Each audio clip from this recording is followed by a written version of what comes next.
Good morning, students. For your subject English language, we are going to read question answers of chapter number 4, nouns. So first question is, what is noun? Noun क्या है? What the answer is, a noun is a part of speech that helps us to name anything that we see around us. It can be the name of a person, place, thing, animal, emotion और quality. Basically noun जो है वो किसी person का, किसी जगह का, किसी चीज़ का, किसी एनिमल का, किसी इमोशन का और किसी क्वालिटी का नाम ही होता है। इनके नाम को ही हम नाउन कहते हैं, जो पार्ट ऑफ स्पीच का एक हिस्सा है। So now moving to second question, what is common noun? Common noun क्या होता है? जे नाउन की जो काइंड्स हैं हम उनके बारे में बात करने जा रहे हैं। फर्स्ट काइंड जो है कॉमन नाउन है। कॉमन नाउन क्या है? Common noun is a word that denote person और things of the same kind of class. Second definition जो कॉमन नाउन की है, a common noun is a type of noun that refers to non specific people, places, things और ideas. तो common noun non specific person के बारे में बात करता है, जगह के बारे में, कोई नॉन स्पेसिफिक जगह हो, कोई नॉन स्पेसिफिक चीज़ हो, कोई नॉन स्पेसिफिक आइडिया हो, तो उनके बारे में कॉमन नाउन बात करता है। किसी नॉन स्पेसिफिक पर्सन के बारे में, प्लेस के बारे में, चीज़ के बारे में और आइडिया के बारे में हम नॉन स्पेसिफिक केस में कॉमन नाउन ही यूज़ करते हैं। जैसे एग्जांपल है, history is one of my favourite subjects. So जहाँ पे कॉमन नाउन सब्जेक्ट्स है, हम किसी एक पर्टिकुलर सब्जेक्ट की बात नहीं कर रहे, तो इसलिए ये कॉमन नाउन है, जो प्रॉपर नाउन नहीं है। So now moving to the proper noun, what is a proper noun? A proper noun is a type of noun that refers to specific people, places, things और ideas. Proper noun common noun से बिल्कुल opposite है। जैसे common noun non specific people, places, things और ideas को represent करता है, ऐसे ही प्रॉपर नाउन स्पेसिफिक पर्सन को, किसी खास पर्सनल इंडिविजुअल व्यक्ति को, किसी खास जगह को, किसी खास चीज़ को, किसी खास आइडिया को रिप्रेजेंट करता है। Example, history is one of my favourite subjects. So जहाँ पे हिस्ट्री एक पर्टिकुलर सब्जेक्ट की बात हो रही है, तो हिस्ट्री जो है प्रॉपर नाउन है। Now moving to the question number fourth, what is countable noun? Countable noun क्या है? The countable noun is a type of noun of thing that can be counted. तो जो भी चीज़ें हम गिन सकते हैं उनके नाम को हम काउंटेबल नाउन कहते हैं। For example, my brother purchased 2 cars. तो कार जहाँ पर काउंटेबल नाउन है, क्योंकि कार्स को हम गिन सकते हैं, काउंट कर सकते हैं। Now moving to question number 5, what is uncountable noun? Uncountable noun क्या है? The uncountable noun is a type of noun of things that can not be counted.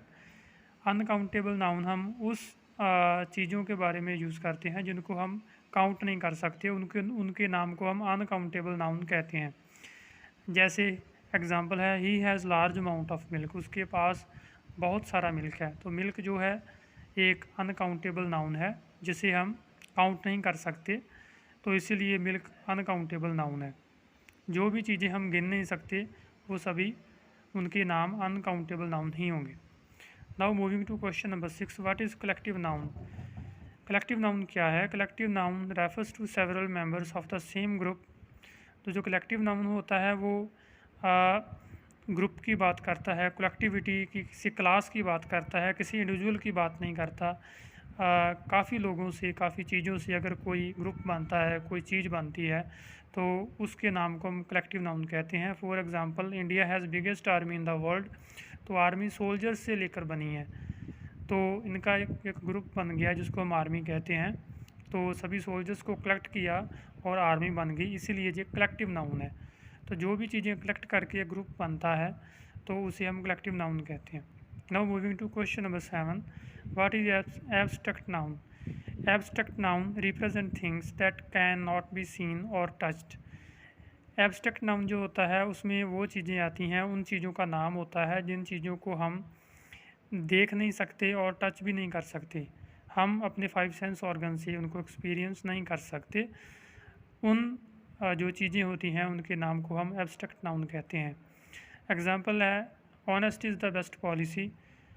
जो ईमानदारी है सबसे अच्छी नीति है। अब ईमानदारी को हम अपने 5 सेंस ऑर्गन से एक्सपीरियंस नहीं कर सकते, तो ऑनेस्टी जो है एब्स्ट्रैक्ट नाउन है। तो जो भी जितनी भी फीलिंग्स होती हैं उनके नाम जो होते हैं वो एब्स्ट्रैक्ट नाउन ही होते हैं। Now moving to question number 8, what is material noun? Material noun represent things that can be seen और टच्ड। तो मटेरियल नाउन उन चीज़ों के नाम होते हैं जिनको हम देख भी सकते हैं, टच भी कर सकते हैं। दूसरे शब्दों में हम जिन भी चीज़ों को 5 सेंस ऑर्गन से एक्सपीरियंस कर सकते हैं उन चीज़ों के नामों को हम मटेरियल नाउन ही कहते हैं। एग्जांपल है microchips used in computer are made of silicon. जो माइक्रोचिप्स यूज़ की जाती हैं कंप्यूटर में वो सिलिकॉन से बनी होती हैं।